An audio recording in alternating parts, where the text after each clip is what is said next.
Today is April 6, 2021. Coming up on Roland Martin Unfiltered, Day 7 of the murder trial of Derek Chauvin. We'll show you what took place in the Minneapolis courtroom.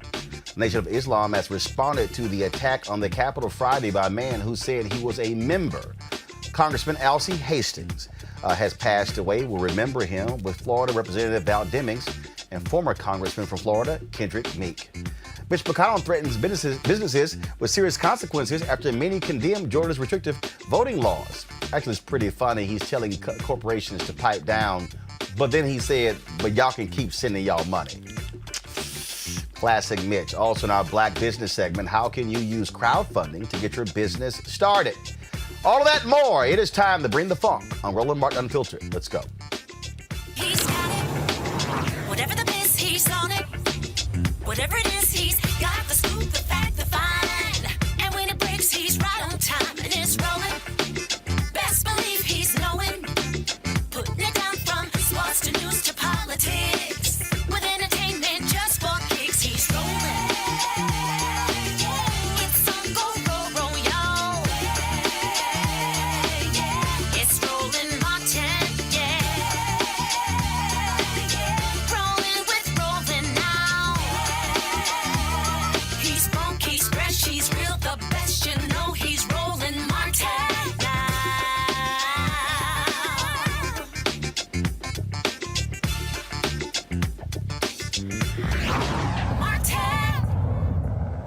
It's day 7 of the trial of ex-Minneapolis police officer Derek Chauvin. Another member of the Minneapolis Police Department testified today that Chauvin's knee on George Floyd's neck was an unauthorized tactic. A Minneapolis training officer clarifies the MPD's crisis intervention approach.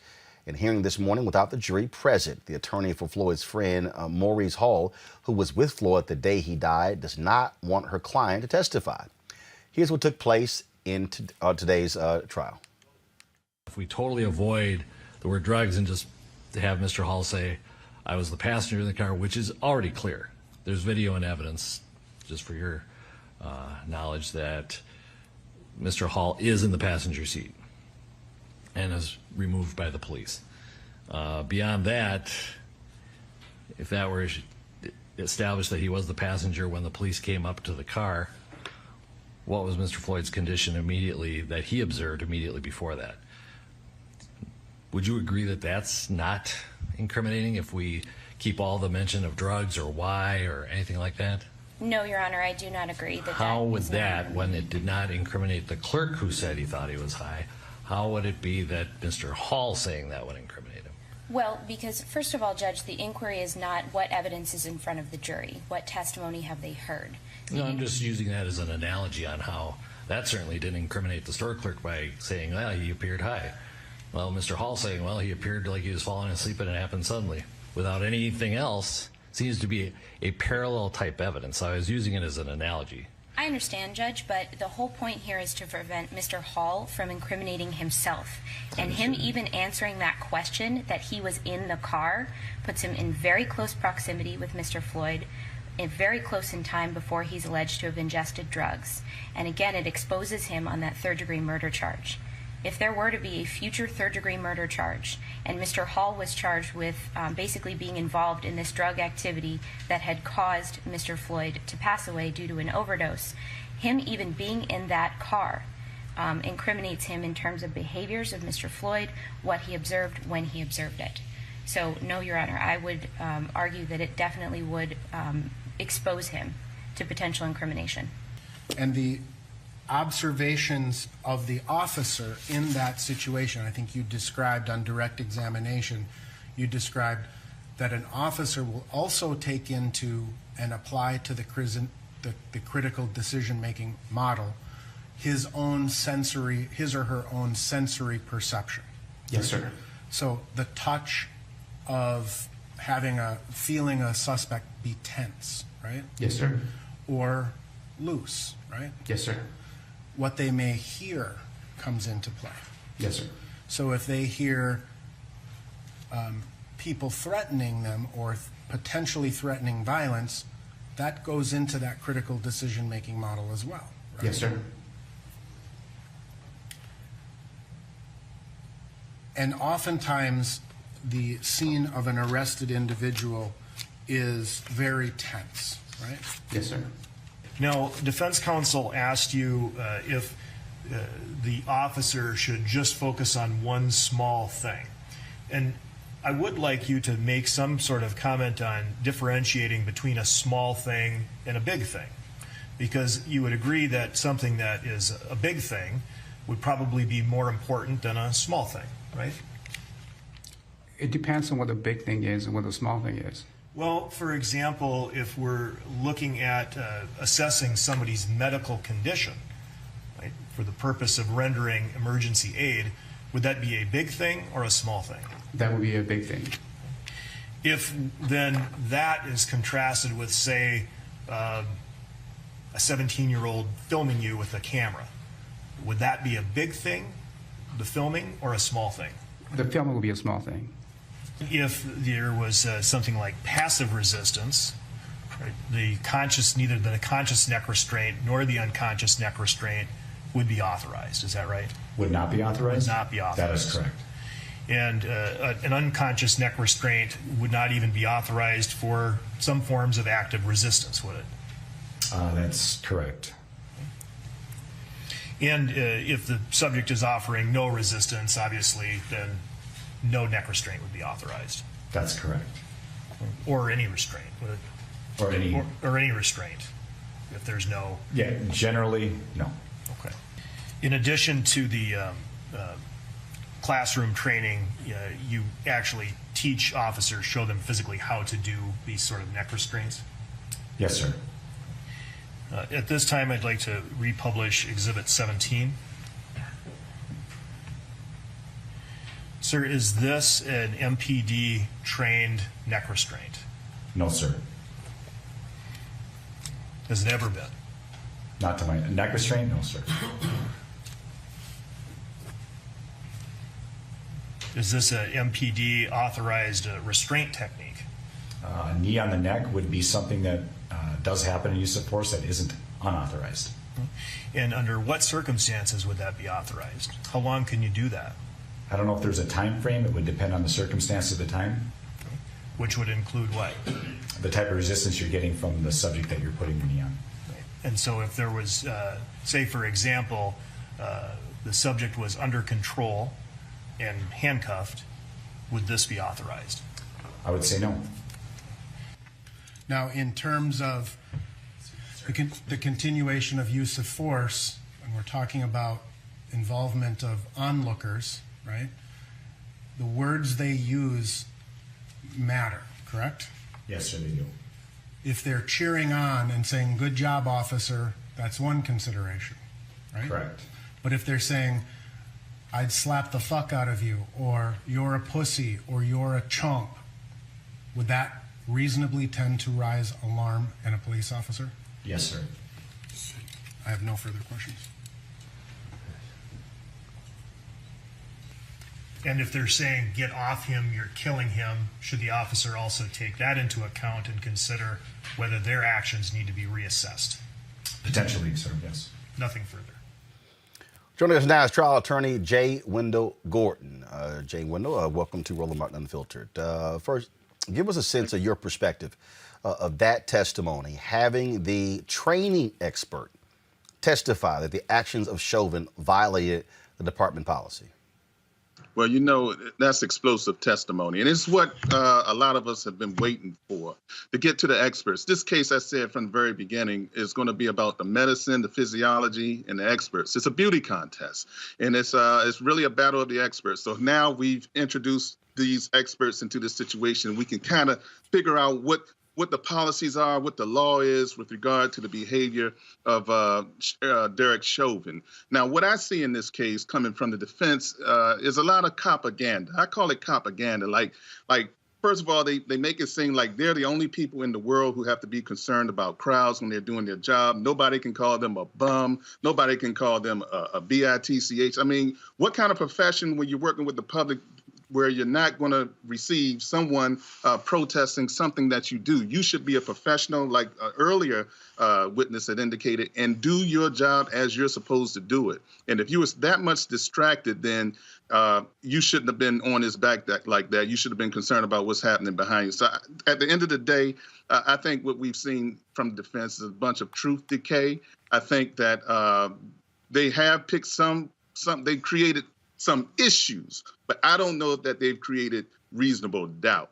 They challenged some of the nuances of the case, but they haven't done enough, in my opinion, to create the doubt that they're looking for. Now, granted, they haven't had an opportunity to put on their case, and we should never judge an entire case by only half of the case. But the bottom line is, everything that they're doing is coming from the defense lawyers' playbooks. The 3 Ds is what I call it: deny, discredit, and destroy, and try to make it seem like we big black African-American men can walk through bullets and we have this superhuman strength, and that you have to, and we feel no pain, and that you have to just apply the most excessive and sadistic and draconian forces against us in order to gain control of us, to put us into custody. Now, here you have Mr. Floyd. He's down, and nobody even talks about this. This is an issue that I saw.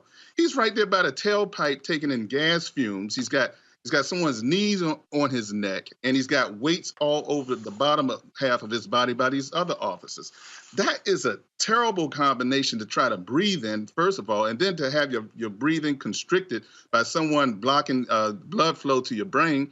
I mean, that's just a recipe for disaster. And it's in the middle of the May, so it's got to be hot. The ground has got to be hot. I mean, there are all kinds of factors that they didn't even consider, that I've considered. And I just feel like it's not going to be enough. But we as defense attorneys, and I do defense work, you have to work with what you have. And we're not magicians. We're just attorneys. So he's doing the best he can with what he has. But at the end of the day, I don't think that it's enough to tip the scale to show doubt. Now, you may have scored a few points, and points are good, so I'm not taking that away from him, but there needs to be a whole lot more work laid down before you've overcome beyond reason. I mean, before you've overcome reasonable doubt. Now, the prosecution doesn't have to prove their case beyond all doubt. It only has to be beyond reasonable doubt. And so I think they're still in the driver's seat. Well, one of the things that is interesting, the line of questioning, if a cop is thrown off because somebody is cursing them out, you might not want to be a cop. You might not want to do anything. You might just want to hide under a rock. I mean, they called him a bum. Like, how offensive is that? And plus, an officer's peace can never be breached. I mean, officers are trained to deal with people who are protesting their conduct, people who protest them, who call them names. You can't address each and everybody, every 17-year-old girl or 10-year-old with a camera phone or adult filming you while you're doing your job, as long as they are not interfering. And as much as they wanted to, they absolutely exercised great restraint, the type of restraint that Derek Chauvin should have exercised when he got by getting off of Mr. Floyd's neck. And because he didn't, he's sitting in trial facing these very heavy charges. And me personally, I hope he gets convicted. Well, we will certainly see what happens next tomorrow. So we certainly appreciate it. Mr. Gordon, thank you so very much. Thank you for having me. All right, folks, my panel today is D. Hawkins Hagler, former Georgia State Representative, Kelly Bethea, Communications Strategist, Mustafa Santiago Ali, PhD, former Senior Advisor for Environmental Justice, EPA. This is, again, I think what is very interesting and unique about what we are seeing unfold here, Mustafa, is just this very methodical march by the prosecutors. The fact that we've had so many police officers already testify for the prosecution speaks to something that we rarely see in these cases, where that blue wall cracking on behalf of one of their own. Yeah, they're just methodically making these steps toward justice, or at least we hope that it's justice. I've testified in a number of cases over the years, and to see the way that they've laid this out, it's extremely professional, extremely well thought out. And yes, anything can happen on any given day by the time you get to the end of the trial, but I'm feeling very comfortable at this moment with how they've laid it out so far. You know, what we need is for the jury to actually believe what they've seen, for the jury to believe what they've heard when they're listening to the tapes and the testimony, and then to actually both, come to a conclusion with both their hearts and their heads, because I think all of that is beginning to come together. Now, it'll be interesting to see when the other side presents its case. But, everything that's been laid out so far has been very clear that Derek Chauvin is guilty of killing George Floyd. Kelly. I agree. I'm happy with how the trial is going so far, in that, like you said, there's definitely like a logic to how things are going. I am particularly excited regarding the experts coming forward now. Frankly, just in full transparency, it's easier for me to watch the experts without the videotape, because it is still very traumatic for me, and has been, to continuously watch the last moments of George Floyd's life on tape and on the news and the like. So to see the experts speak, they don't necessarily need the tape to describe exactly what happened, because they're experts, they're not eyewitnesses. So I am excited to see how they are going to, more or less scientifically and based off of their subject matter, explain to the jury exactly why Chauvin is responsible for this man's death. I understand that the defense is coming up as far as presenting their case. My only concern is really just the threshold to convict somebody is beyond a reasonable doubt. This is not a situation in which the defense has to prove that Chauvin didn't do it outright.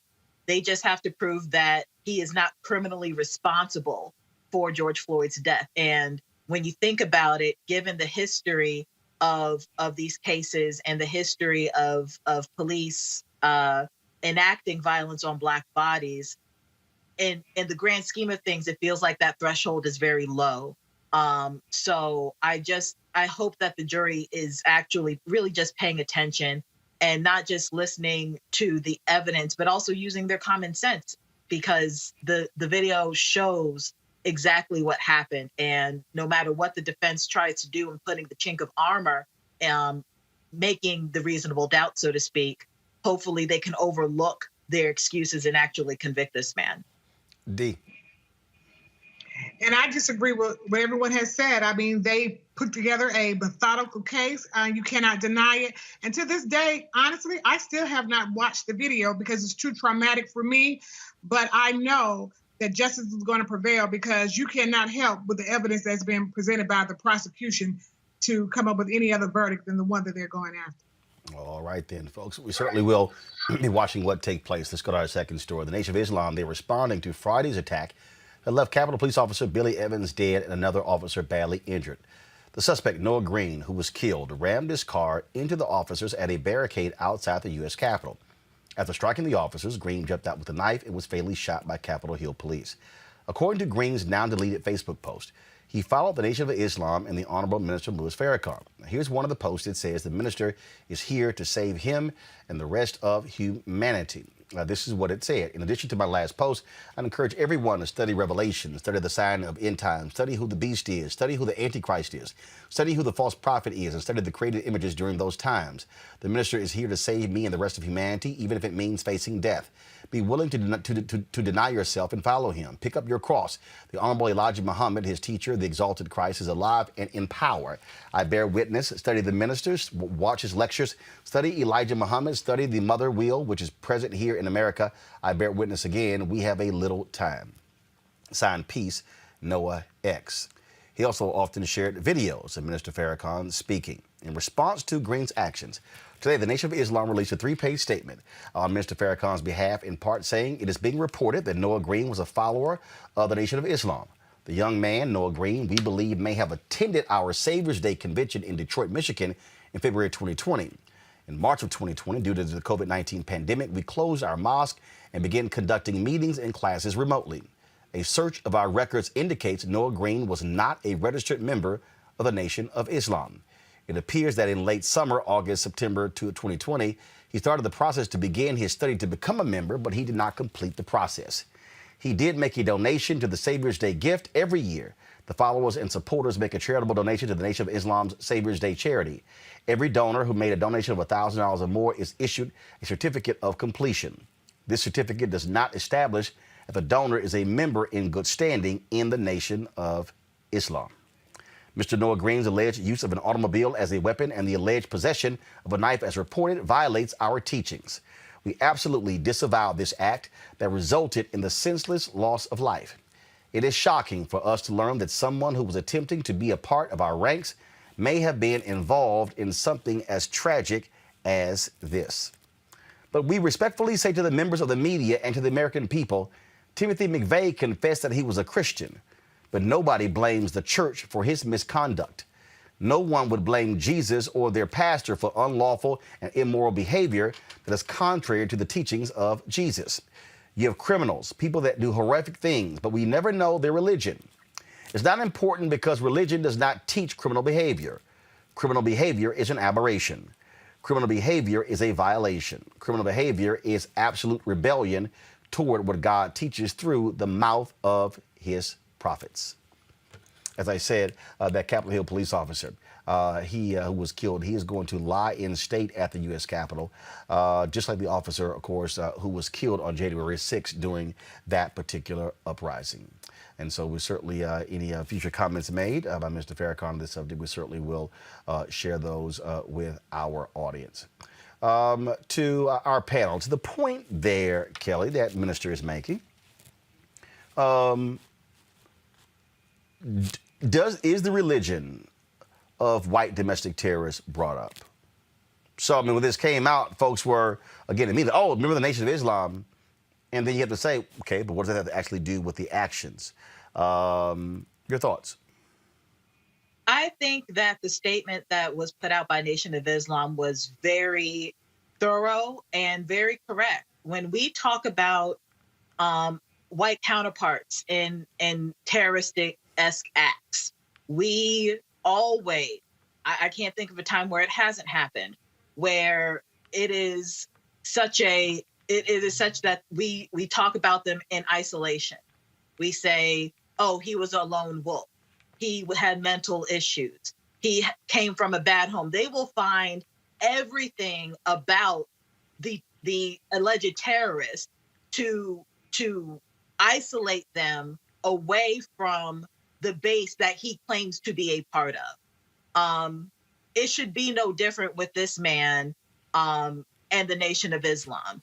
For those who are familiar with Nation of Islam, who are familiar with Islam in general, Christianity, any Abrahamic religion, violence is not such that it is not an indoctrinated way of life.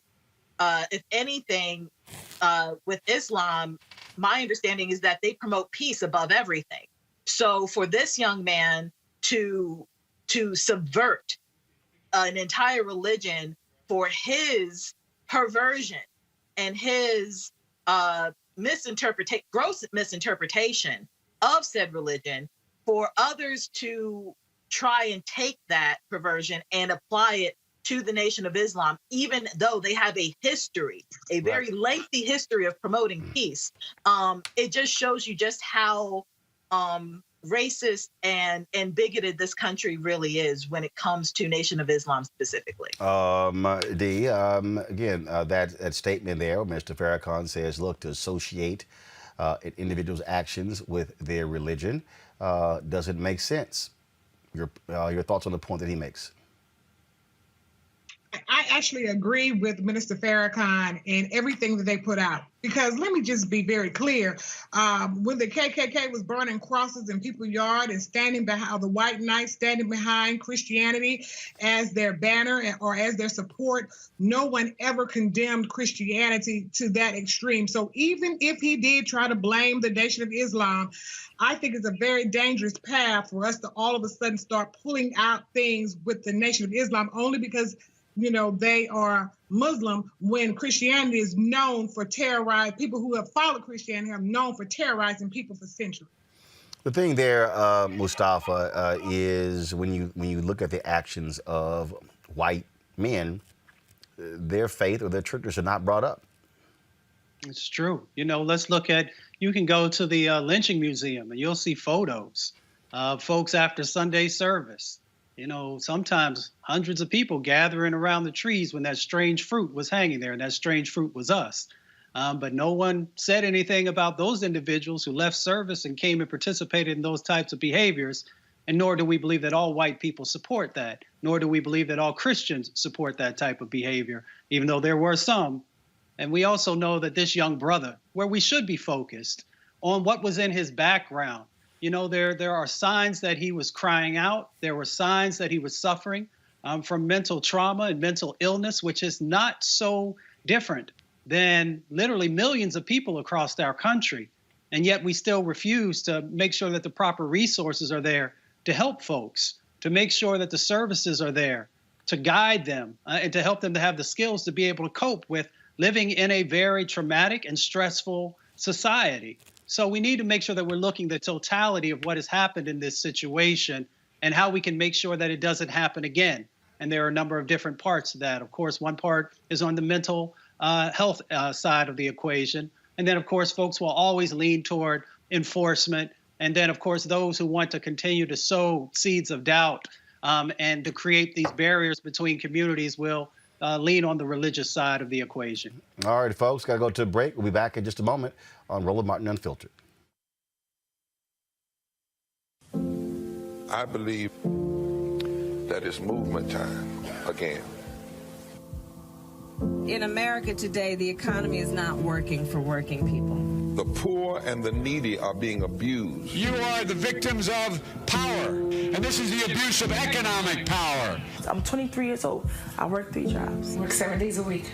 No days off. They're paying people pennies on the dollar compared to what they profit, and it is time for this to end. Essential workers have been showing up to work, feeding us, caring for us, delivering goods to us throughout this entire pandemic, and they've been doing it on a measly $7.25 minimum wage. The highest check I ever got was literally $291. I can't take it no more. The fight for 15 is a lot more than about $15 an hour. This is about a fight for your dignity. We have got to recognize that working people deserve livable wages. And it's long past time for this nation to go to 15 so that moms and dads don't have to choose between asthma inhalers and rent. I'm halfway homeless. The main reason that people end up in their cars is because income does not match housing cost. If I could just only work one job, I could have more time with them. It is time for the owners of Walmart, McDonald's, Dollar General, and other large corporations to get off welfare and pay their workers a living wage. And if you really want to tackle racial equity, you have to raise the minimum wage. We're not just fighting for our families, we're fighting for yours too. We need this. I'm going to fight for it until we get it. I'm not going to give up. We just need all workers to stand up as one nation and just fight together. Families are relying on these salaries, and they must be paid at a minimum $15 an hour. $15 a minimum. Anyone should be making this to be able to stay out of poverty. I can't take it no more. I'm doing this for not only me, but for everybody. We need 15 right now.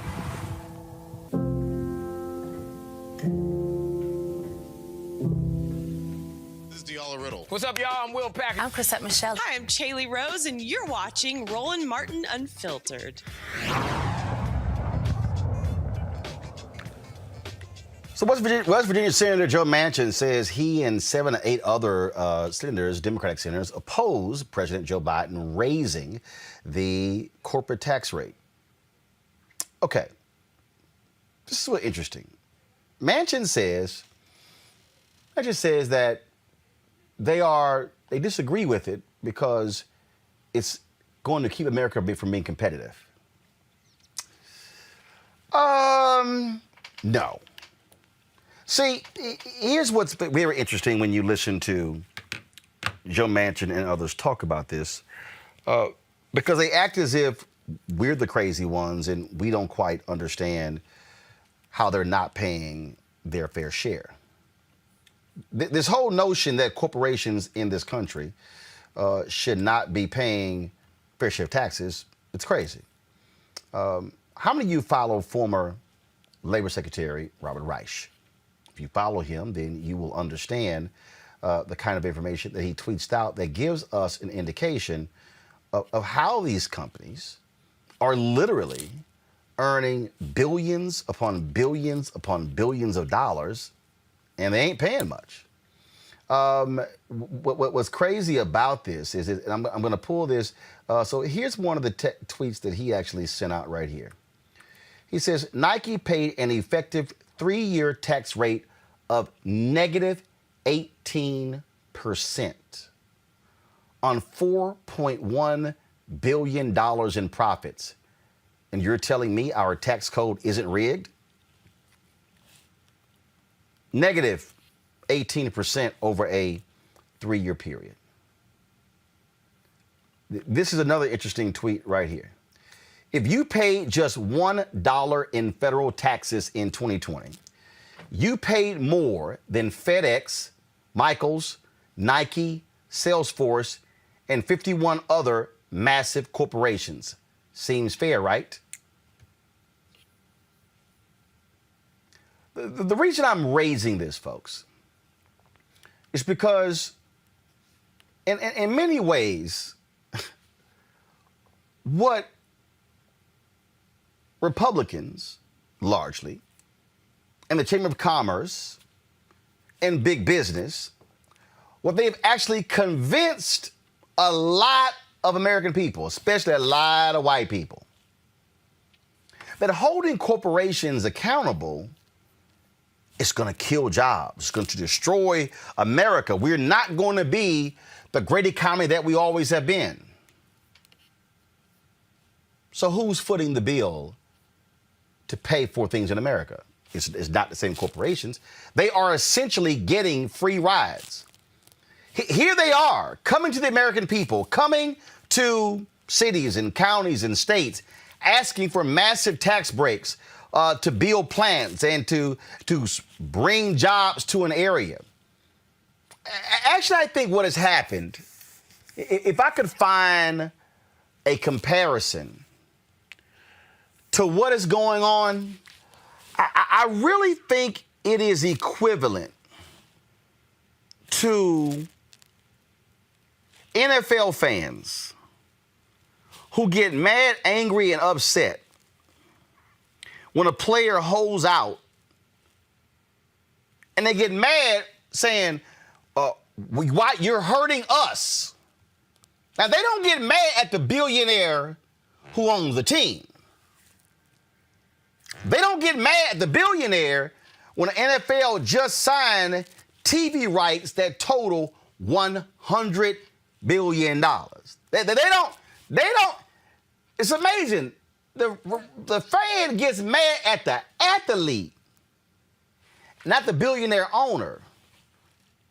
So, Mustafa, why is it that people have this attitude that somehow, no, we'll happily pay taxes, but the multi-billion-dollar corporations, no, leave them alone because you're going to be messing with jobs and you're going to mess up the economy if they got to pay taxes. And the profit is $1 and $2 and $3 and $5 billion. It's a slave owner mentality. You're indoctrinated to believe that you're supposed to take care of these entities that we think are taking care of us. And if you don't want to use that analogy, then you can think of the Pharaoh, who used to have all these folks working. They didn't benefit because the Pharaoh was seen as some type of a god or demigod or however you want to phrase it, because you're taught that. So we're taught to actually worship at the altar of corporations. We're taught that corporations save us. If it was true, then we wouldn't have these huge wealth disparities that exist between the ownership of corporations and the folks who work in them. And we wouldn't have these huge disparities in many instances in the locations where many of the most successful businesses and industries actually are, and the communities that sit inside of that footprint, if you will. And, we just have to change the dynamic of the way that we're thinking. If we are going to live in a true democracy, then that means that everybody should have skin in the game and that everybody should be contributing to the process. And if we're not going to be honest about that, then we don't really have a true democracy. Here's another tweet that Robert sent out that I found to be interesting. He said the 3 wealthiest families in America now own more than half of all Americans put together. Demand a wealth tax. Same thing. Here you have Senator Elizabeth Warren making the argument about the wealth tax. And if I'm correct, she was talking about taxing, first of all, a very small percentage after the first 50 million, something like that. And these folks are losing their mind. And I'm just trying to understand all of these people who are fighting tooth and nail for 3 families.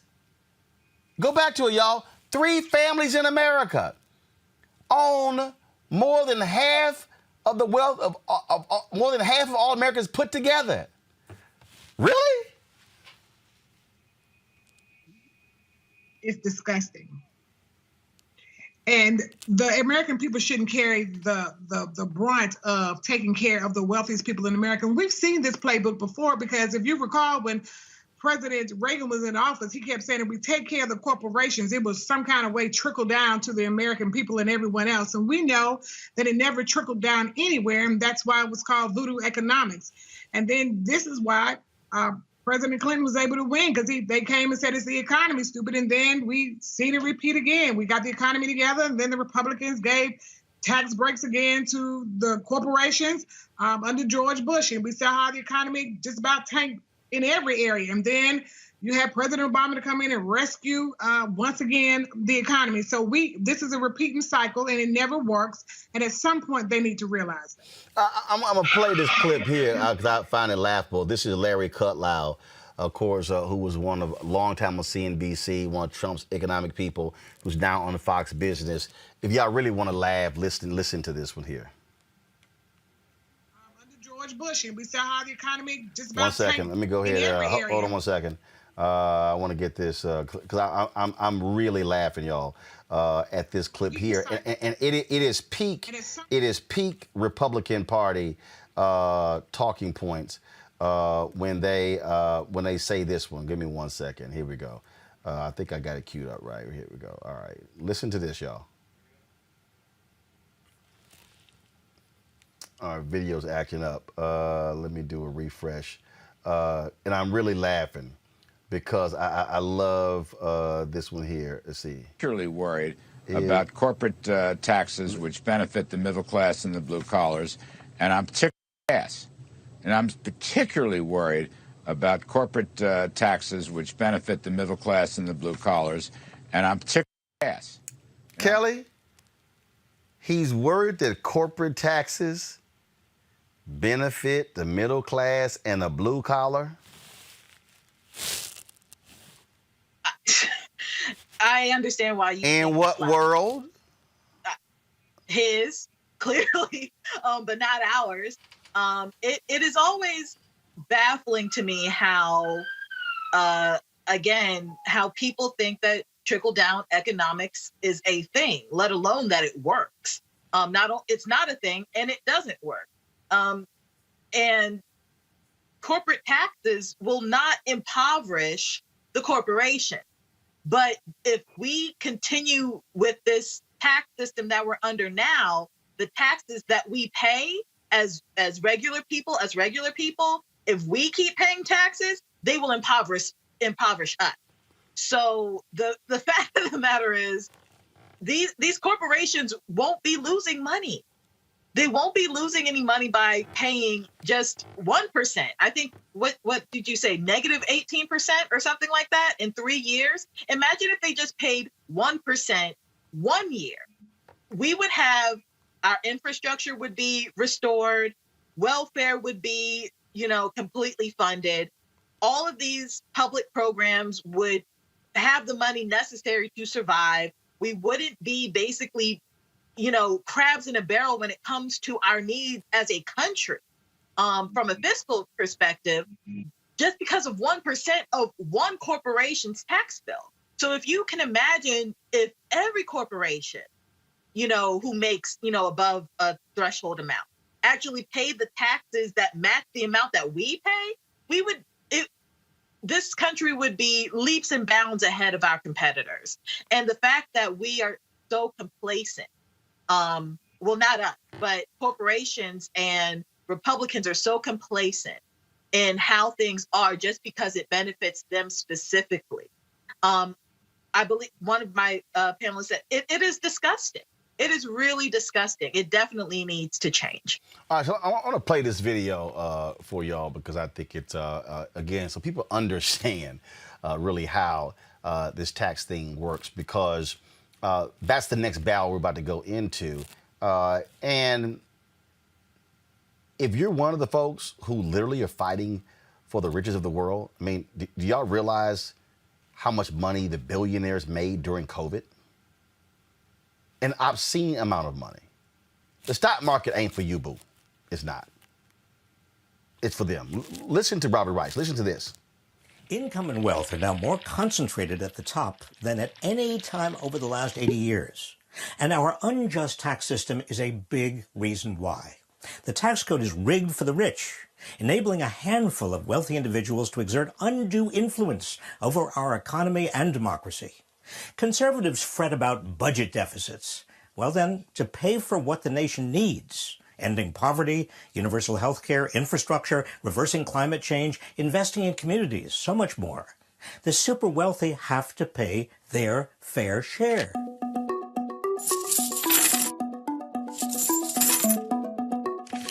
First, repeal the Trump tax cuts. It's no secret Trump's giant tax cut was a giant giveaway to the rich. 65% of its benefits go to the richest fifth, 83% to the richest 1% over a decade.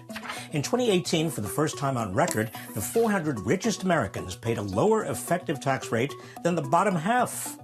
Repealing the Trump tax cuts benefits to the wealthy and big corporations will raise an estimated $500 billion over a decade. Second, raise the tax rate on those at the top. In the 1950s, the highest tax rate on the richest Americans was over 90%. Even after tax deductions and credits, they still paid over 40%. But since then, tax rates have dropped dramatically. Today, after Trump's tax cuts, the richest Americans pay less than 26%, including deductions and credits.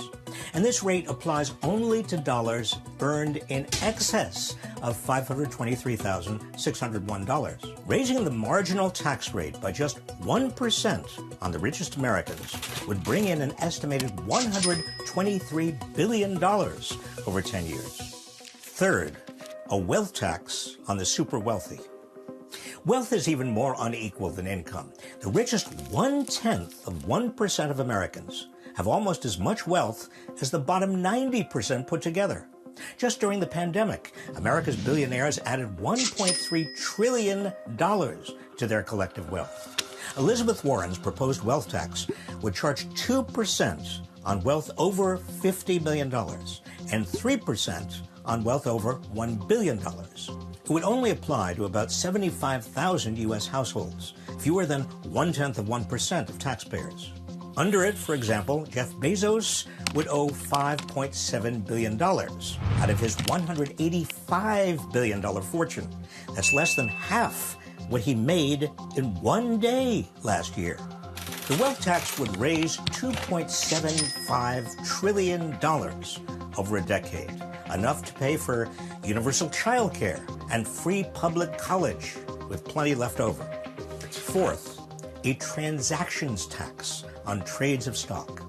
The richest 1% owns 50% of the stock market. A tiny 0.1% tax on financial transactions, just $1 per $1,000 traded, would raise $777 billion over a decade. That's enough to provide housing vouchers to all homeless people in America more than 12 times over. Fifth, end the stepped-up cost basis loophole. The heirs of the super rich pay zero capital gains taxes on huge increases in the value of what they inherit because of a loophole called the stepped-up basis. At the time of death, the value of assets is stepped up to their current market value. So a stock that was originally valued at, say, $1 when purchased, but that's worth $1,000 when heirs receive it, escapes $999 of capital gains taxes. This loophole enables huge and growing concentrations of wealth to be passed from generation to generation without ever being taxed. Limiting this loophole would raise $105 billion over a decade. 6. Close other loopholes for the super rich. For example, one way the managers of real estate, venture capital, private equity, and hedge funds reduce their taxes is the carried interest loophole, which allows them to treat their income as capital gains rather than ordinary wage income. That means they get taxed at the lower capital gains rate rather than the higher tax rate on incomes. Closing this loophole is estimated to raise $14 billion over a decade. 7. Increase IRS funding. Because the IRS has been so underfunded, millionaires are far less likely to be audited than they used to be. As a result, the IRS fails to collect a huge amount of taxes from the wealthy. Collecting all unpaid federal income taxes from the richest 1% would generate at least $1.75 trillion over the decade. So fully fund the IRS. Together, these 7 ways of taxing the rich would generate more than $6 trillion over 10 years, enough to tackle the great needs of the nation. As inequality has exploded, our unjust tax system has allowed the richest Americans to cheat their way out of paying their fair share. It's not radical to rein in this irresponsibility. It's radical to let it continue.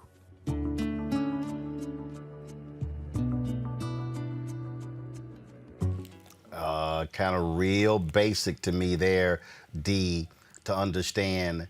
And so here we are having conversations in the election season. Oh, America can't afford that. We can't afford that. We can't afford that. That's why. No, that's exactly why. But people know that. People know this. Specifically, Congress knows it. Corporations know it. And for those who do not want to change that, it is reprehensible and just deplorable for them to gaslight the American people into thinking that it's our fault that we can't afford certain things. It is deplorable to basically blame the poor on being poor, but not the rich for being rich. It is just very ass backward to me, this system. And it's obvious. Again, the trickle-down effect doesn't work. Corporations just giving people money in lieu of paying into the tax system never work. Things need to change. And again, them paying their fair share in taxes will not break the bank for them in the least.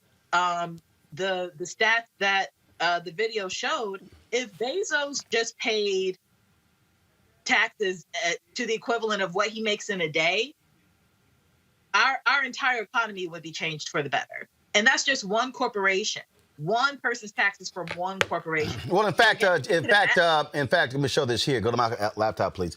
Bezos did say this here, that he supports a hike on the corporate tax rate. Now, did not say if he supports the plan put forth by Joe Biden, but that he does support an increase hike in the corporate tax rate. Maybe he's saying it because he knows that you have enough Democrats who are not going to vote for it. So therefore, that will stop it right in its tracks. No, I mean, again, he's saying that he wants more taxes does not necessarily mean how much. Like if he's just talking about $1 more, obviously that's not going to work. We need significant change, not just talking about Bezos and his, willingness to pay taxes, but the top 3 families that you spoke about earlier.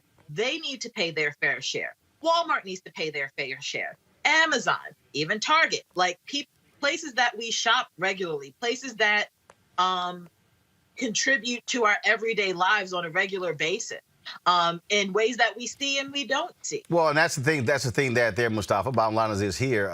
Look, when you look at who's making the money, we look at this wealth disparity going on, and we're talking about how do we pay for things in this country.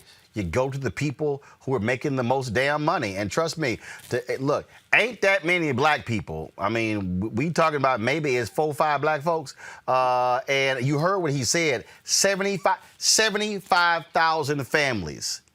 Mm-hmm. The wealth tax Senator Elizabeth Warren's talking about will touch only 75,000 families in the whole country.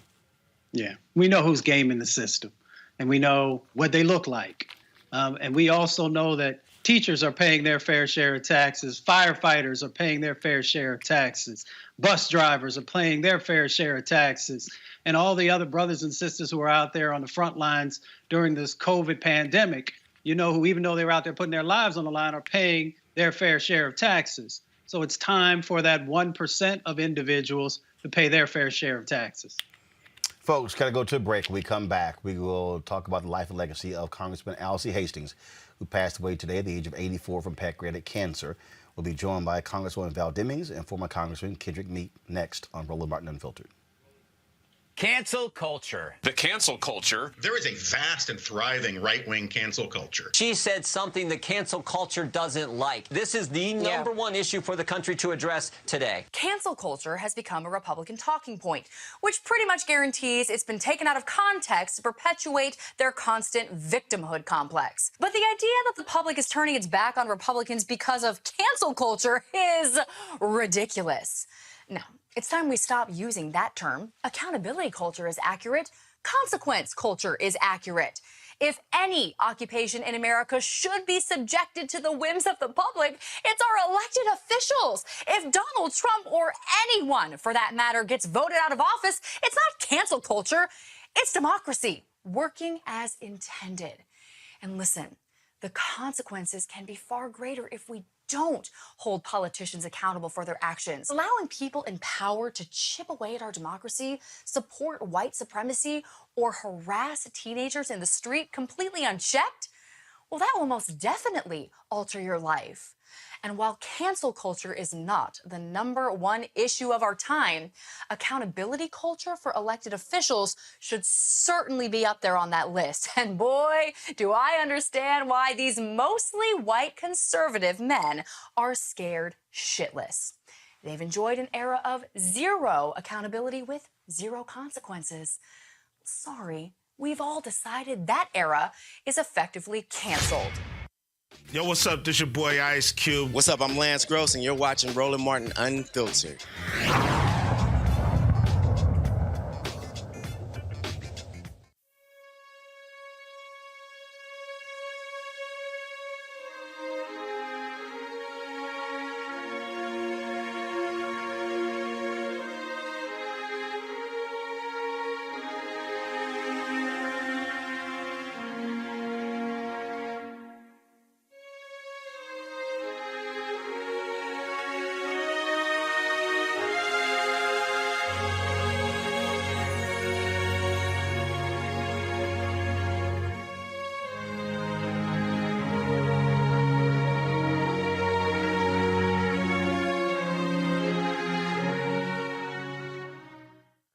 For nearly 3 decades, he was Florida's longest-serving member in Congress. Congressman Alcee Hastings died today from pancreatic cancer at the age of 84. He announced he had the disease in 2019. Hastings held several key committee assignments and leadership positions throughout his career, most recently as vice chairman of the Rules Committee. Appointed by President Jimmy Carter in 1979, Hastings became Florida's first black federal judge in the U.S. District Court for the Southern District. He was impeached in 1988, but that did not hinder his congressional run in 1993. Hastings' death will impact the House. Democrats hold a narrow 218 to 211 advantage in the House, giving the party a small margin for error in passing various bills. 6 seats are also vacant. Joining me now to talk about the life and legacy of Congressman Alcee Hastings and his impact in Congress, one of his colleagues, Congresswoman Val Demings, and former Congressman from Florida, Kendrick Meek. Glad to have both of you on the show. First and foremost, Congresswoman Demings, you're there in Congress. What was it like to actually serve with Congressman Alcee Hastings? He was quite the character. Well, let me just say this. My heart, of course, goes out to his family, his friends, everyone who loved him, and everyone who worked with him. You talk about somebody who wasn't ashamed or afraid to fight the good fight. And that's the fight he fought up until his death. Matter of fact, when he was diagnosed with this disease, he said he's going to fight it. It's a battle worth fighting for. This is a man who dedicated his life to public service. He fought for voting rights, civil rights, human rights, women's rights, fought for the LGBTQ community, and was unapologetic. Roland, there are some things some conversations I can talk about with Congressman Hastings. There are some conversations I will never talk about with Congressman Hastings, but there is a void within the House of Representatives, and people might be able to fill the space, but they will never be able to take Alcee's place. Congressman Kendrick Meek, when I say he was quite the character, this video clip right here gives people a little indication of how feisty and how direct Hastings was. That the governors work with the administration, we might not be in this position. I don't know about in your state, which I think is a crazy state to begin with, and I mean that just as I said it. Some of the policies.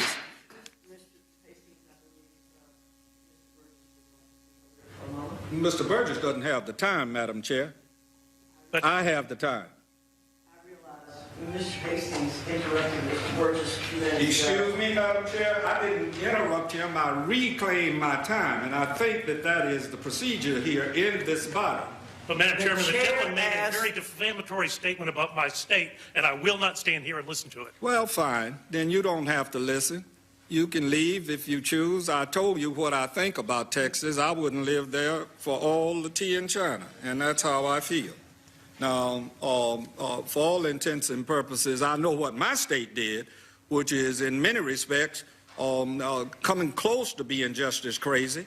We don't have a parliamentarian here to give us notes on what to say when people may not be saying exactly the right things. But we owe to our colleagues, especially our colleagues on this committee, a great deal of civility. There is no reason at all to impugn the people, the governor of a state of this country, and I will await the gentleman's apology, and I yield back. You will wait until hell freezes over. The gentleman... For me to say anything in an apology. I would apologize to you if I was directing my comments to you. I was commenting about the state that you happen to be a resident of. I believe the gentleman. So I will not apologize. Congressman Meek. That's vintage Alcee Hastings, and he didn't mind leading at all.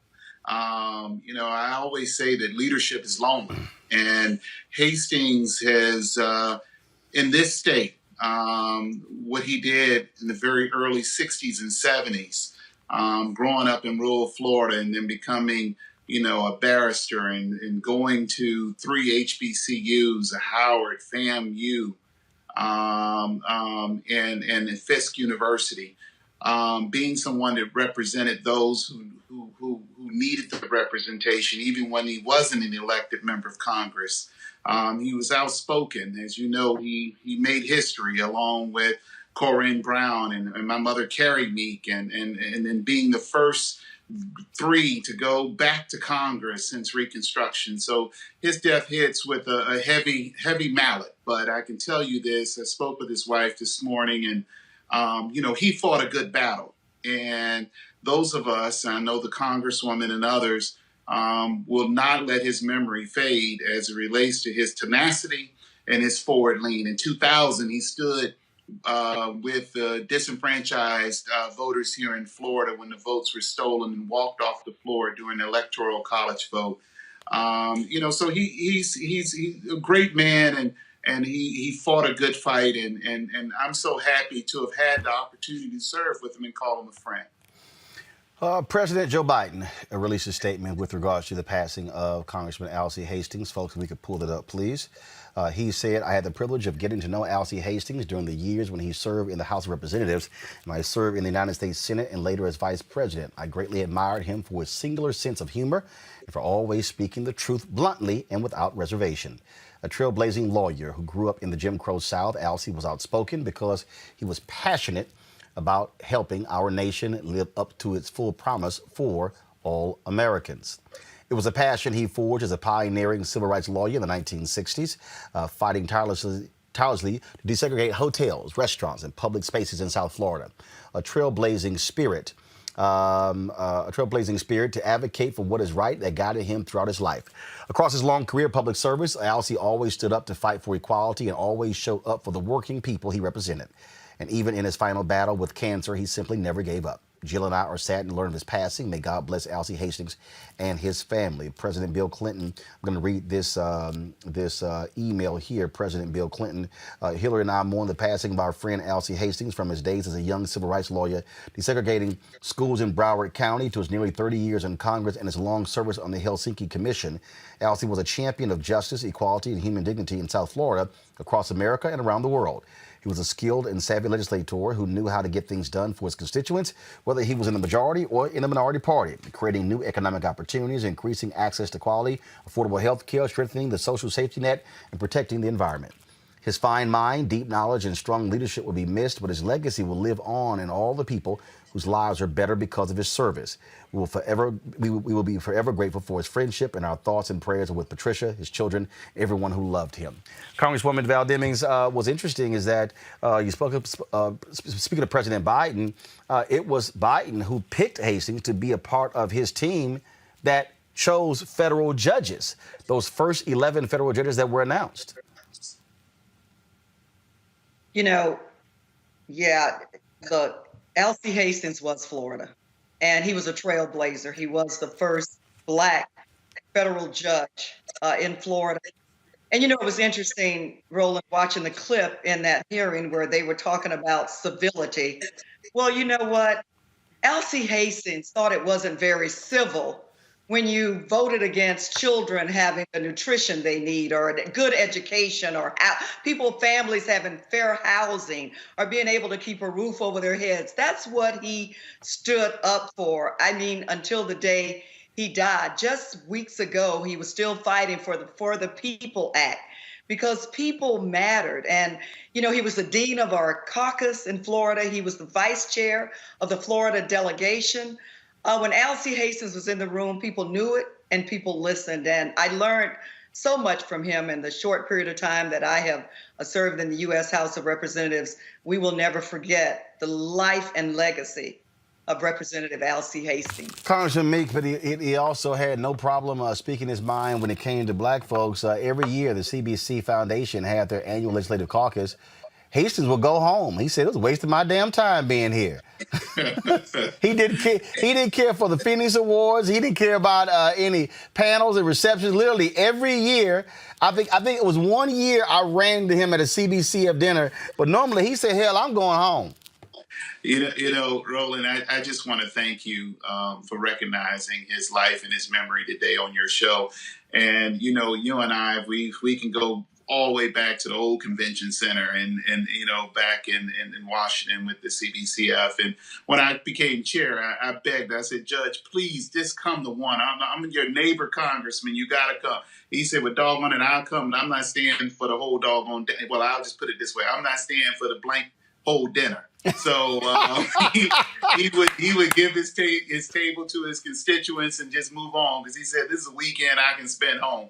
And he was a very serious person. And at those times we had a Haitian refugee crisis taking place. He was a strong voice with the Justice Department. He was a strong voice working with Janet Reno and those back in the day of fighting for Haitian rights. I mean, he internationally, I mean, with him, with the Helsinki Committee and others, working throughout Africa on foreign affairs. And he served Roland on one of the hardest committees to serve on, which is the Rules Committee, which was quite demanding. You know, they're there late at night and early in the morning, making argument on behalf of Democrats and the House rules and setting the agenda. So he didn't have any slough committees. He worked his entire time there. He lived in the same building. My mother and him, they both moved into the Hill House, and he was there for many, many years until recent. But I'm so happy that he did it his way. He won re-election, even though some in the community ran against him in his time of being sick. He left this earth and moved on to a greater place. And the joy that I have this morning, yes, there were tears, but the joy that I had is that he went down fighting as he has always done. And when you have Alcee Hastings on your side, that's all you need. And he ran in 1970 for the United States Senate against Lawton Childs and ran a notable campaign and knew how to campaign in all 67 counties, and then coached and mentored not only me when I ran in 2010, but others before me, including our close governor's race that we almost won this last cycle. Alcee Hastings was in the middle of it and was one of the first supporters of Andrew Gillum. Congressman Val Demings, lastly, we've lost a number of longtime CBC members. Last year, losing Congressman John Lewis. This year, Congressman Alcee Hastings, both of them passing away due to pancreatic cancer. And as someone who is a relatively new member of the House, how important is it for the public to understand the role that these senior leaders have played in? Because I think a lot of people, they go, well, how many names is your bill on? Or how many bills did you get passed? Without really understanding that you can serve 20, 30, 40 years in Congress, wield a significant amount of power, and not have your name on many bills. That's absolutely correct. And, you know, the majority of people who serve in Congress do not have their names on a lot of bills, but that does not mean they're not doing a lot of work. And the people that you named, Alcee Hastings, John Lewis, Elijah Cummings, John Conyers, these were trailblazers who really worked hard for civil rights, equal rights during a time when the laws were not on their side, but they kept up the good fight. And so while they're gone and we miss them dearly, it's going to be tough to get to a place where we feel better about what has happened today. They have left us a roadmap. It is our time. It is our turn. And what we have to do is remember the struggles that they went through really difficult times. And we have to pick up the mantle and carry their legacy. And doing that, as my friend and colleague Alcee Hastings said, is a battle worth fighting.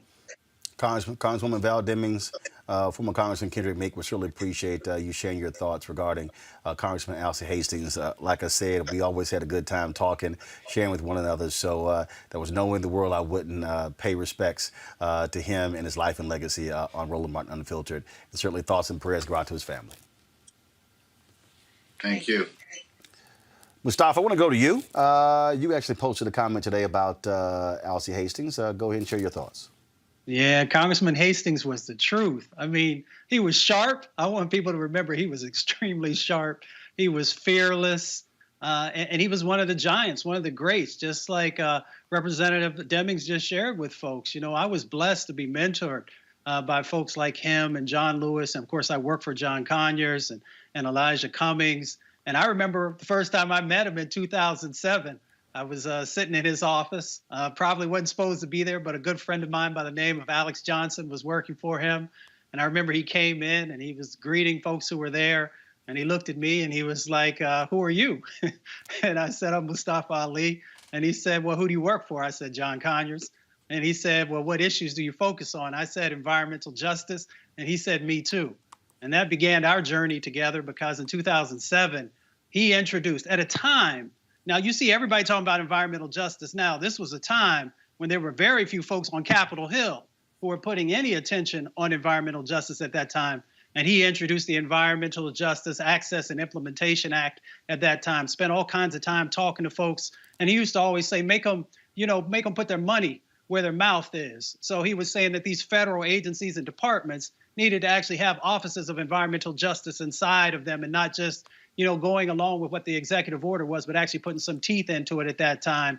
And he also said that the folks who are on the ground, because he had Superfund sites and brownfield sites in his community, some very toxic sites that he had been working on. He said folks deserve to know and have information that they can see, and that is clear.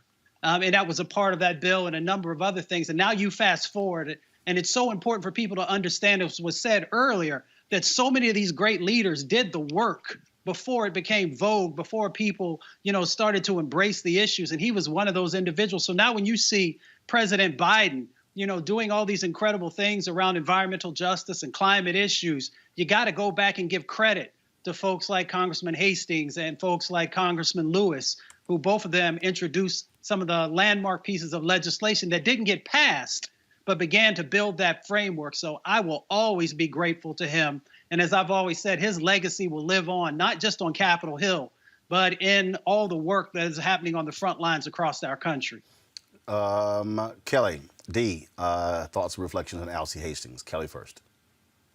Well, for me, this is a great loss, not just for Florida, but the entire country. It is clear, such as Representative Demings described, our greats are leaving this world, and we have a unique situation in which we unfortunately still need people to carry the mantle that these greats created and carried themselves. And the question becomes, who is going to carry these mantles? Who is going to take up the charge and fill these footsteps? Because it's not we're not in a situation where things are necessarily better. It is just more spread out, so to speak. The problems, they're more nuanced now. And for some problems, they are just outright being reintroduced to society, such as the Voting Rights Act. Our women's rights are under attack still. Everything is back into the fold in this predicament of fighting for our rights again. So who's going to take up these mantles? Who is going to fill the shoes of these greats, such as now Hastings, such as Cummings? I was an intern for Elijah Cummings when I was in law school, and just the lessons that I learned by osmosis from him will carry me throughout my life. For those of us who were under the tutelage of these greats, we have a cross to bear, so to speak. I know we're just on the tail end of Easter, but we are now in Pentecost season, so it still applies. But we have a cross to bear. We have shoes to fill, and we have our marching orders from these people still. And for those who are in Congress, who are in a position to fill these shoes more immediately, please do so now.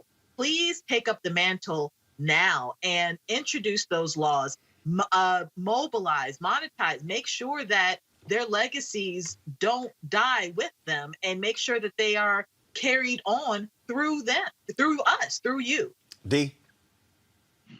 And I can just echo what they both said. I am so appreciative of the congressman, because he said what he meant and meant what he said. You didn't have to figure out which side he was on. And that's what I appreciate about him and other leaders who have gone on. They were very clear. Their yay was yay, their nay was nay, and we knew how to proceed. And they weren't afraid to speak up for what was just and right. And it didn't matter if they offended people. They just continued on with the mission at hand. Well, speaking of folks who are unclear when they talk, Mitch McConnell. Y'all, today this fool actually was asked about corporations speaking out about the voter suppression bills passed through Georgia. And listen to what this fool said. My warning, if you will, to corporate America is to stay out of politics. It's not what you're designed for. And don't be intimidated by the left into taking up causes that put you right in the middle of one of America's greatest political debates. So that's my admonition. And Delta and the other Coca-Cola and the other companies that basically responded to this partisan appeal are doing the same thing. You know, Republicans drink Coca-Cola too. And we fly. And we like baseball. This is a pretty competitive political environment in America, as I just pointed out, a 50-50 Senate. If I were running a major corporation, I'd stay out of politics. I'm not talking about political contributions. Most of them contribute to both sides. They have political action committees. That's fine. It's legal. It's appropriate. I support that. I'm talking about taking a position on a highly incendiary issue like this and punishing a community or a state because you don't like a particular law they passed. I just think it's stupid.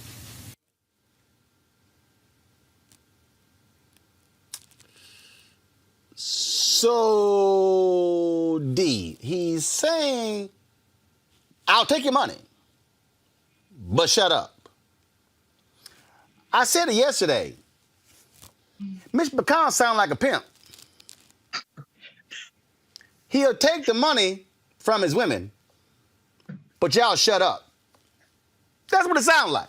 I mean, he's literally saying, oh, no. Because, and correct me if I'm wrong, didn't Republicans assert during Citizen United that corporations are people too?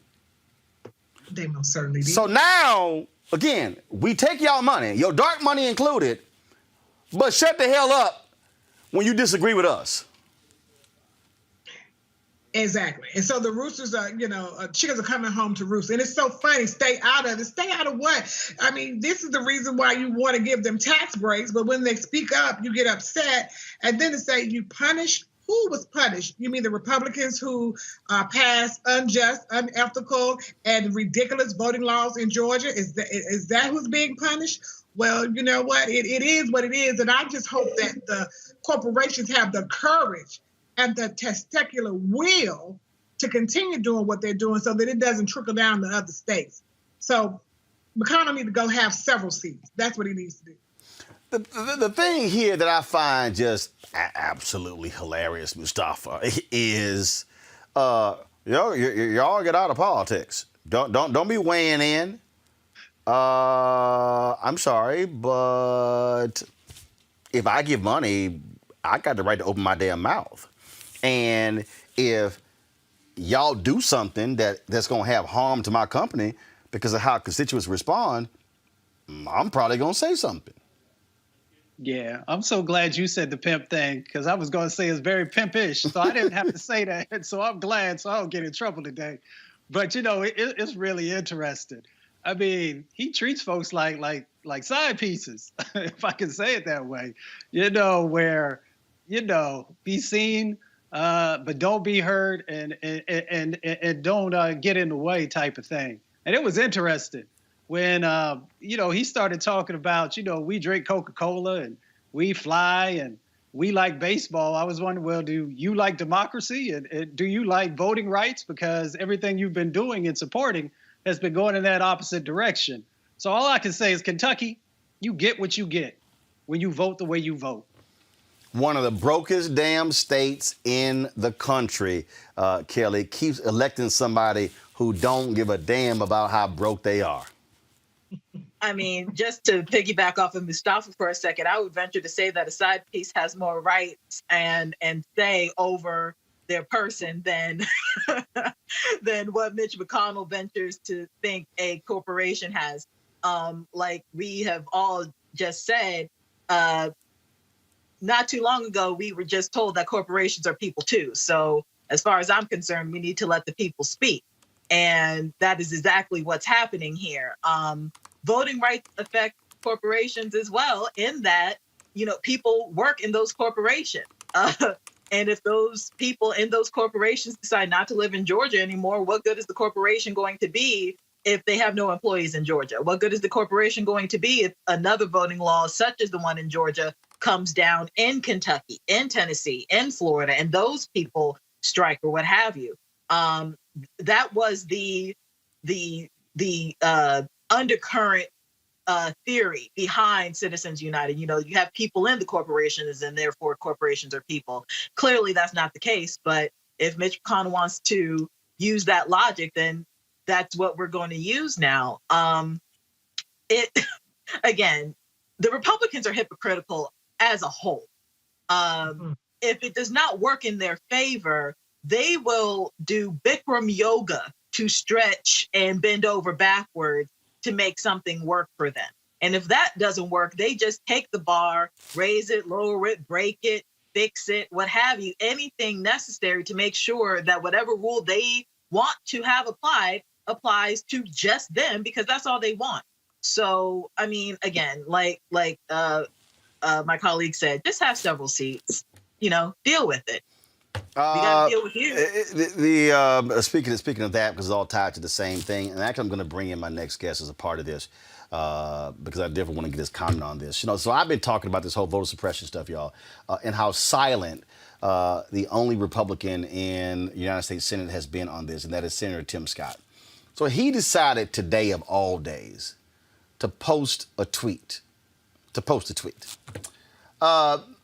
Y'all, here's a tweet that I find to be quite interesting. He tweets, Georgia, voter ID, 17 days of early voting. Colorado, voter ID, 15 days of early voting. Atlanta is 51% black.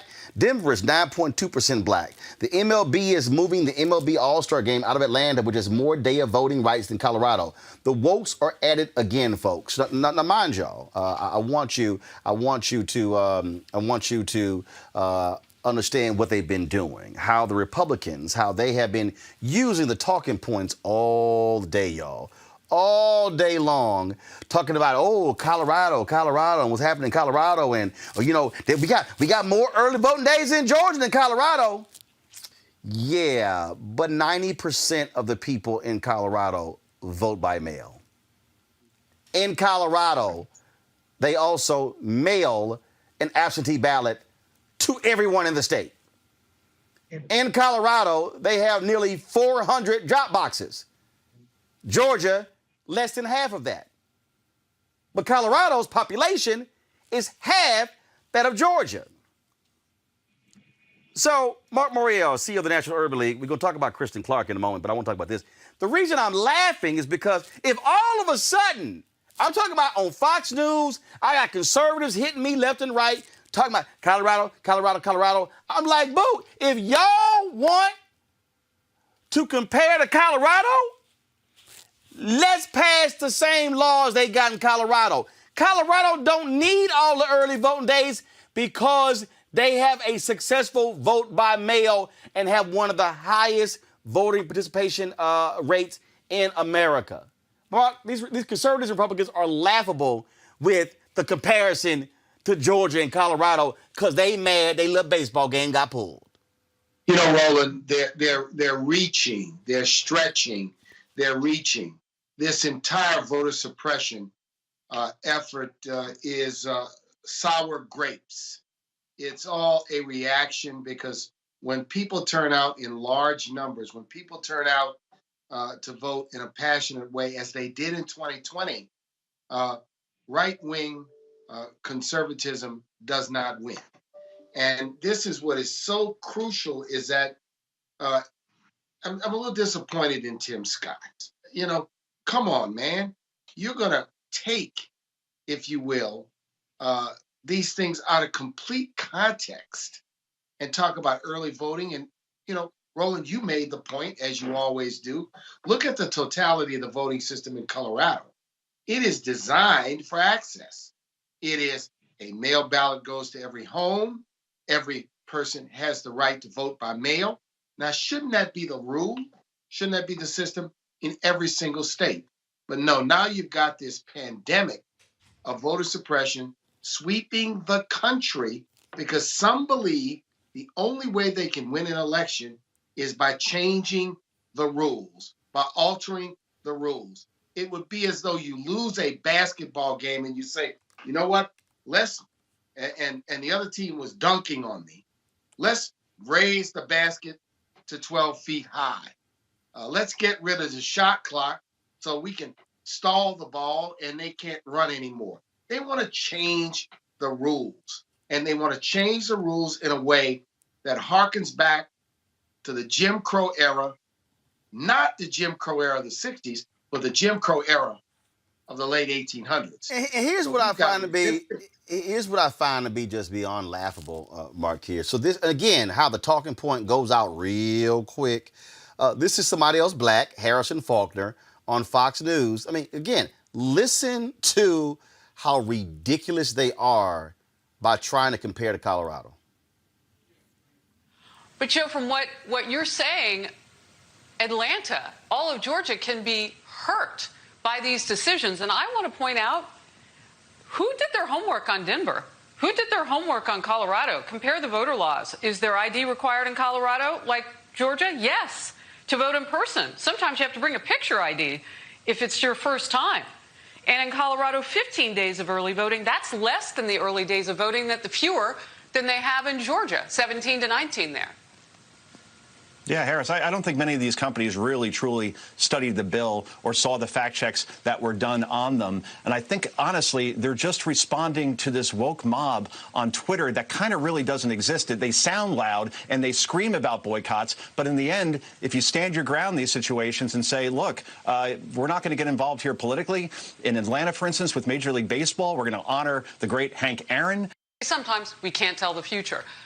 But Joe, from what you're saying, the whole again, the pimping of Henry Aaron. First of all, he didn't like being called Hank, Henry Aaron. But Mark, the reason that offends me is because, again, they are used to talking to dumb people on Fox News, people who believe whatever they say. And so it's like, oh, Colorado is so much more restrictive. In the words of Paul Harvey, now the rest of the story. Go ahead.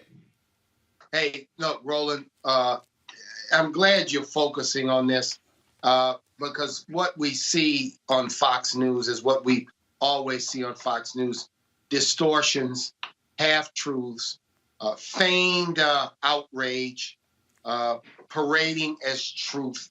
It's not even worth watching because of what the distortions and the twistings of the truth.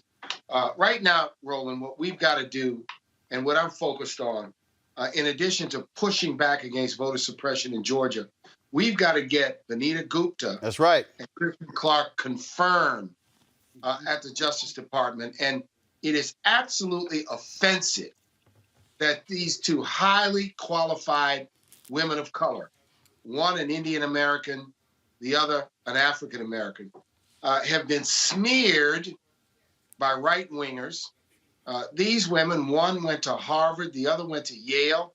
They have impeccable records as lawyers, as civil rights lawyers, as mothers. These women do not deserve this smear campaign, and we're going to stand up to it, Roland. They deserve to be confirmed. Why is there a smear campaign?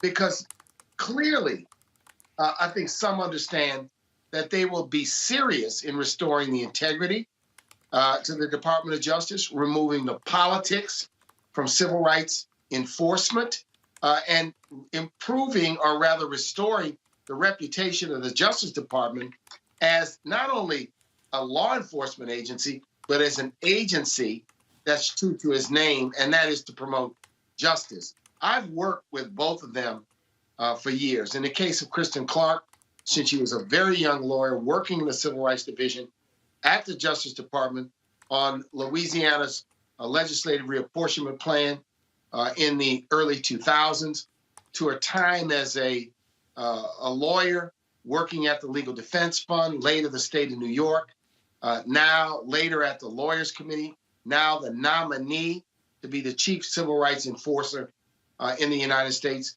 Vanita Gupta worked for President Obama as the Assistant Attorney General for Civil Rights, went on to become head of the Leadership Conference on Civil Rights. She's a measured, smart, fair-minded lawyer. who now has the support of many law enforcement groups as well as civil rights groups. So we're going to stand up. Why have they been singled out for a smear campaign?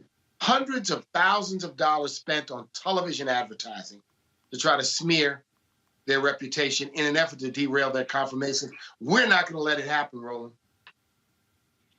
It is truly laughable to watch what these folks are doing because they somehow think that we're stupid. The reality is these Republicans, they are scared to death of Vanita Gupta. They're scared to death of Kristen Clarke. Why? Because they're excellent at what they do. They know what they are doing. They do not want a strong Department of Justice that stands up for civil rights. They want the continuation of pure craziness we've seen in the last 4 years. And that's why Vanita is further along. She's already gotten marked up. Kristen is going to have her hearing next Wednesday. And you're going to see vicious attacks on Kristen Clarke next week, Mark. Final comment. And look, I'm confident she'll be ready, that she'll be prepared, that she'll be prepared to answer forthrightly and stand up to any unfair questioning. I saw some of the questioning in Vanita Gupta's case. And, you know, Roland, something is wrong when members of the United States Senate engage in hazing behavior. So I'd like us all to serve as watchdogs when Kristen's hearing takes place and call out those who act in an unfair, abusive, disrespectful fashion in a congressional hearing. Look, you can have sharp disagreements. You can have differences of opinion. But the idea that you're going to haze, that you're going to turn the entire thing into some sort of almost a high school, if you will, exercise really is offensive to me. And it's beneath the dignity of the United States Senate and the offices to which these two women have been nominated. And I encourage people to understand the seriousness of the moment where two civil rights leaders have been nominated to serve in the Justice Department. This is an important step, and we want to make sure they're confirmed, and they should be confirmed. Well, and in Kristen's case, if she is confirmed, she will be the first woman ever confirmed by the United States Senate to head the Civil Rights Division. Vanita previously headed it, but she was the interim. But there's never been a woman confirmed by the United States Senate for this job. You're correct, Roland, and she's so deserving of confirmation. She's a close friend and a professional colleague. We work very closely together. Let me say this. Vanita and Kristen are measured. They're fair-minded. They have integrity. They've paid their dues. And community, we're going to stand up for them. Mark Morial, CEO of National Urban League. We appreciate it. Thanks a lot. Hey, Roland, always. Thank you. D, you're there in Georgia. I'm really laughing at these Republicans who are tripping and trying to bring up Colorado. I'm sitting there going, hey, if y'all want to mirror the voting laws in Colorado, baby, we're more than happy to do it. You know what? They are so ridiculous, and they're beginning to believe the lies that they tell. A few years ago, when I was actually in the General Assembly, I actually sponsored legislation that was similar to Colorado's for us to be able to mail people absentee ballots and to have almost full participation in mail-in ballots as well. And they rejected it because they want to reject anything that will to be inclusive of the masses. All they want to do is change the rules now because, as someone said earlier, they're sore losers. They're absolutely ridiculous. And this is why I'm all out for the boycott. I mean, if it was up to me, I wouldn't buy anything in Georgia right about now, other than the necessities that I have to have. And so Mitch McConnell, he's ridiculous. Brian Kemp is ridiculous. And all of the people who fool with him are ridiculous. And so they've lied so much. They're nothing but lying liars who tell lies every day to outrage and get their base all worked up. This is crazy. You should see how they're acting. They're about to lose their mind because MLB pulled out of Georgia. Right. I mean, and the reason I'm laughing, because Kelly, what you're seeing is you're seeing how the right-wing Republican talking points get sent out. So like today, all of them, Colorado. Everyone's about Colorado because, and they're latching on. Colorado requires a voter ID, and they got 15 days. Georgia got 17 days. But y'all want to ignore everything else in the bill except those two things. Now, sorry, we know how to read. See, there's a reason they ain't want black folks to learn how to read. During slavery, see, now we know how to read. Well, not only do we know how to read, it is also, again, the hypocrisy of the Republican Party is just so great, because the reason that Republicans even gained this much traction in the House and were able to preserve their standing in the Senate is because of the voting laws that were in place before this really repeal of voting laws in Georgia. So the only person who really lost in the 2020 election of importance was Donald Trump. Everybody, as a rule, in summary of the election of 2020, Republicans actually did a fantastic job in terms of preserving seats, gaining seats, and the like. And it was due in part to the voting laws that were already on the books, and also expanding some of them that were already on the books because of COVID, being mail-in and absentee voting, and the expansion of such policies. So for them to shrink it, expecting the same results or better than 2020 is asinine, because that doesn't make any sense. So what they're comparing in terms of Colorado, frankly, they low-key had it. They just needed to expand it a little bit if that's what they really wanted to do.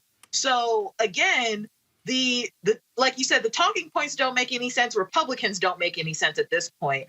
But what is clear is that they are scared. They are scared of losing. They are scared of the browning of this country. They are scared that white supremacy will no longer reign supreme. And Ted Cruz himself said, if the For the People Act voting laws actually went through in the Senate, he said, quote, the GOP won't win elections for generations.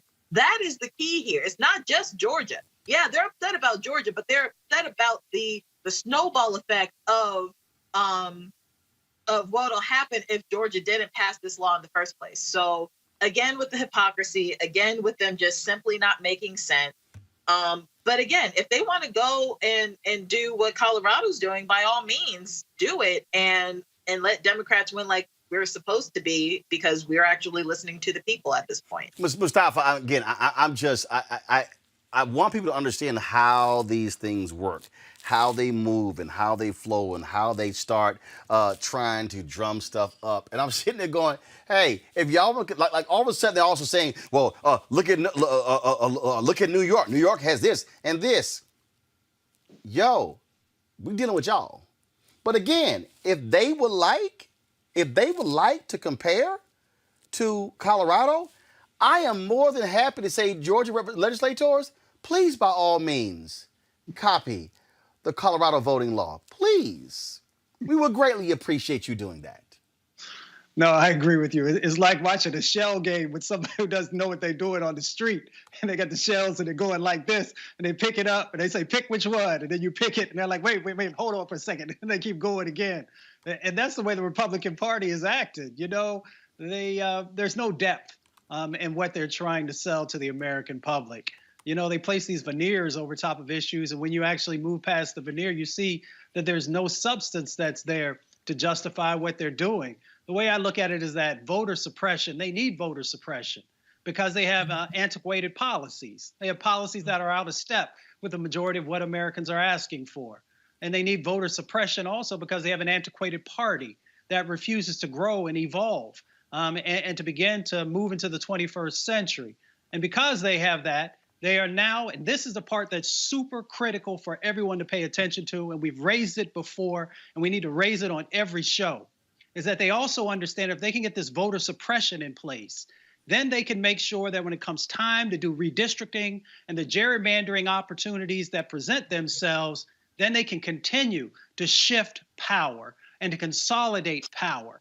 And we need to be very aware of that is the game that's going on. So for all of the foolishness, for all of this craziness that people talk and these crazy sets of examples that they put out there, you've got to understand that there is a plan that's in place to remove power from the masses and to consolidate it into a much smaller set of individuals who will then actually for decades determine what America looks like.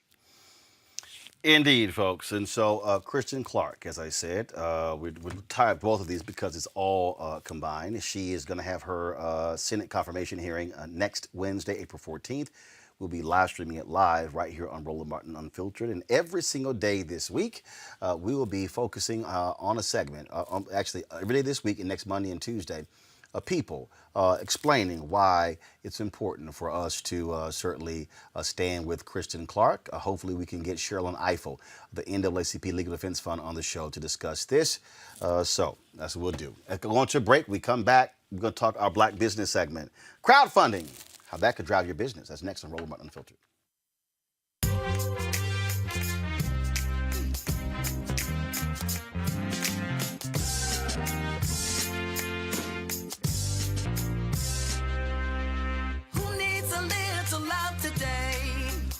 Some love sent their way.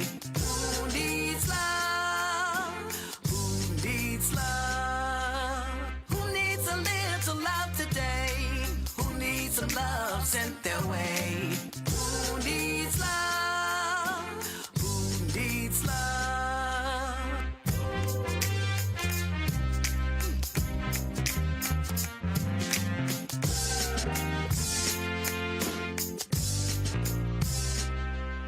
Hi, I'm Kim Burrell. Hi, I'm Carl Payne. Hey, everybody, this is Sherry Shepherd. You're watching Roland Martin Unfiltered.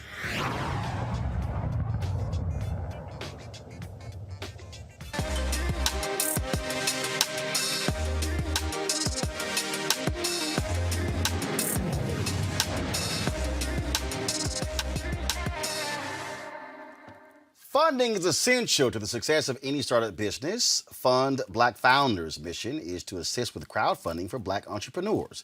Joining us now is Renee King. She is the founder of Fund Black Founders. Renee, how you doing? Great. How are you? Doing great. So, why did you start this? Where did it come from? Where you like, you know what, we got to do this thing? Well, this actually started when my first startup, which was focused on helping elderly using technology. And I was at a conference where a Black investor actually shamed a group of Black entrepreneurs for not being able to raise a friends and family round. And that was really troubling to me because when you think about what a friends and family round is, as for, let's say someone who started Facebook, Mark Zuckerberg probably got a check of like $25,000 from an aunt, $50,000 from an uncle to go ahead and start Facebook. That's not a Black entrepreneur's experience, right? Because when you know the average liquid savings for a Black family is less than $2,000, we're not getting a check from, our aunt for $25,000 to start our businesses, right? So what's happening is Black entrepreneurs, we're scrunching together our day job salaries, all of our personal credit and savings to get maybe around $30,000 versus white entrepreneurs are starting businesses with over $106,000. So there's a significant gap. So we jumped in and decided to start fundblackfounders.com. We are a rewards crowdfunding platform that allows everyday people to help Black founders grow their businesses from start to profitability. And that's why we started, because we also see that it's not just about buying Black, but we also have to fund Black when you think about the significant gap that's going on with businesses. And you're absolutely right when you talk about that friends and family round. It simply isn't there. And you have these great ideas, but the bottom line is folks can't reach out. So when it comes to, what exactly do y'all do to help somebody? So let's say somebody's watching right now, they get an idea. The rules have also changed now with crowdfunding. It used to be you could only do up to 1.1 million. I think now it's raised down to 5 million that you can raise via crowdfunding. So what does Fund Black Founders do for the entrepreneur? So what we do for the entrepreneur is we help the entrepreneur from start to finish of putting together and building their crowd that they need to run a successful crowdfunding campaign, helping them to put together their campaign assets, their campaign marketing, coaching them through the process, and helping them launch their campaign and fulfill it. So for founders like Chantel Calloway is one of the founders who's currently on our platform. She is actually the founder of a game called Rhymantics, which is the first Black-owned party game to make it to the shelves of 2 big box retailers, Walmart and Target. For her, she came to us. We helped her start to build and nurture the crowd, help her put together a campaign, help her launch it. And now she's currently at around 21,000. She's raising money this way using our platform because it's one thing for her to be on those shelves, but now she needs to like compete with the Hasbros and these bigger companies, right? She has to compete by like building out her marketing budget that she needs so that she can market and tell people to go there to buy the game, getting her operational budget that she needs. So what happens now is that her campaign is live on our platform. And we've helped her put it together. And folks who are listening to this, folks who come to our platform with as little as contributing around $20, $25, you can help an entrepreneur like Chantel keep her game on these shelves. So you can see more Black-owned products and businesses in these stores. So that's what we do. We do a little bit more than that too. So outside of the crowdfunding, we are also really a true friends and family feel. So we support our founders with other things that they need, whether it's connections to investors, connections to accelerators, things of that sort. We really like coach them and support them, and we're a nice ear for them to like whatever they're going through outside, they can come in and feel completely comfortable. It feels like you're home. This is like where you belong, and you can completely take the barriers off, take the, your normal mask off, and just say what's going on, and we coach our founders through it. How many companies have you helped? So we've actually helped, we've had over 3,000 people who have come together to fund over 20 businesses. We started in January 2020, so we're still in our infancy. There's still a lot of work that needs to be done. And when you say help, are they on your platform, or you help them raise money on other crowdfunding platforms? So we've done both, but those 20 are on our platform. And the 3,000 people who have come together to be this new like friends and family round for Black entrepreneurs, they have funded them with over $334,000 for just these 21s who are on our platform. We've also helped entrepreneurs on other platforms too. So we don't only say our platform, but majority of them are on our platform. Questions for my panel. D, you're first. Yes, I have a question. I just love this entire concept. Is yours more of just a rewards type of crowdfunding, or do you have incentives for people who may want to get a piece of the company on the back end, kind of like equity? Right. So thank you for asking that question. And it's important to clarify. We are a rewards-based crowdfunding platform. We are not equity-based, right? There are other platforms that are equity. And the difference is that for rewards, when you contribute to any of our campaigns, you are going to get a pre-order of a service or the entrepreneur's product, whatever it is, or maybe merch. You're going to get some type of thing like that. But on our campaigns, there is a contact button for all of our founders. So if you are interested in possibly investing in that entrepreneur, you can click that contact button and start engaging with that entrepreneur to see if you're interested in that. We encourage you to follow our entrepreneurs. Most of them will end up on the pathway of like they use rewards to get started, right? Because equity crowdfunding, there's a significant, a lot of work that you have to do to get prepared for that too. And you need to be a little bit further along in business. So we encourage you to follow along with our entrepreneurs because it'll probably be their next step, and you'll probably hear from us around that. Kelly. So I heard you talk about how that you will connect some of these companies with people who can help them. Is that something that is part of your business model? Meaning, yes. Do you have like a program that will basically like a mentorship program or like a tutelage sect of your website and your program as a whole? Yes, it is. So what happens is if you know what a true friends and family round is, it's not just getting like a check, right, from an aunt or uncle. It's also having connections or social capital. And we literally build relationships with different, like whether it's investors or accountants or lawyers. And as our founders come in and we learn about them and they apply and we start to hear more of where they are in their journey, we start to plug them in as for what resource we feel is right for them at that time. So yes, so those connections come from, this is part of our full friends and family package, I guess you can say. Mustafa. Yeah, first of all, thank you so much for doing this and filling this need and this gap.